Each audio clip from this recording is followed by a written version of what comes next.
The 9/11 memorial at the site of the Twin Towers is overwhelming, partly in a good way because of the beauty, the grandness, and the people who come to remember.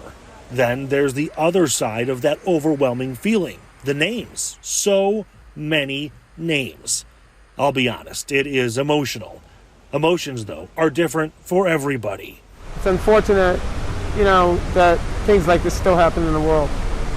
And it just lets you know how terrible hate is, to hate somebody, what hate can bring, Johnson Schultz is a photographer. He was here on 9/11 and has been documenting the past 20 years. He's watched this site become what it is, starting with the first memorial, the first funeral. It was really a ground zero site, just ground.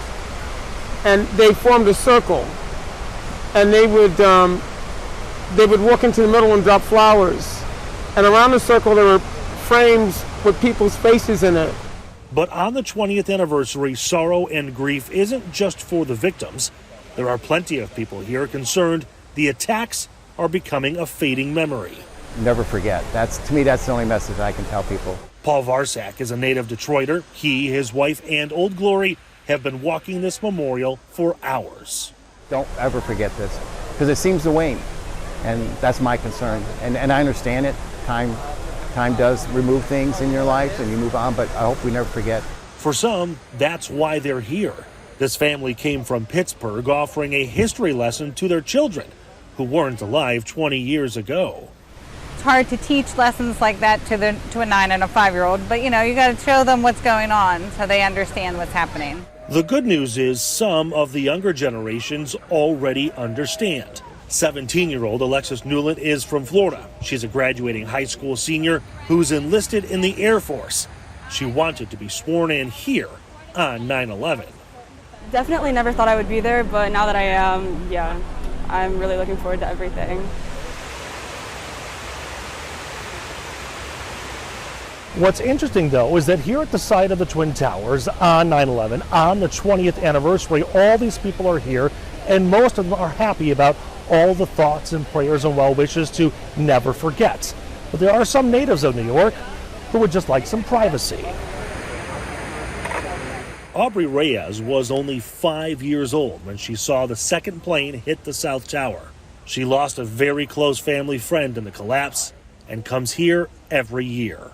It's incredibly hard because we don't get private moments with our loved ones. We weren't able to bury them. We weren't able to find their bodies or take them home. But it's really important that we do remember all of these people and what happened here because, they say never forget, but I think a lot of people have forgotten. How do you juxtapose your feelings of wanting to be private with wanting people to remember it? That's a really good question. That's a hard question. I guess, I don't think I even really have an answer for you. I think it's important that people are here because it forces you to remember. It forces people to know that this is something that happened. But I think selfishly, sometimes, especially on this day, I wish that there weren't anyone here. Like we said, emotions are different for everybody. But while there may be differing emotions, there is a sense of unity. Because even though the towers collapsed that morning, America got stronger. I swear I will never forget it. And I'm going to make sure, as much as I can, me and my wife, that we never forget this day and honor these people.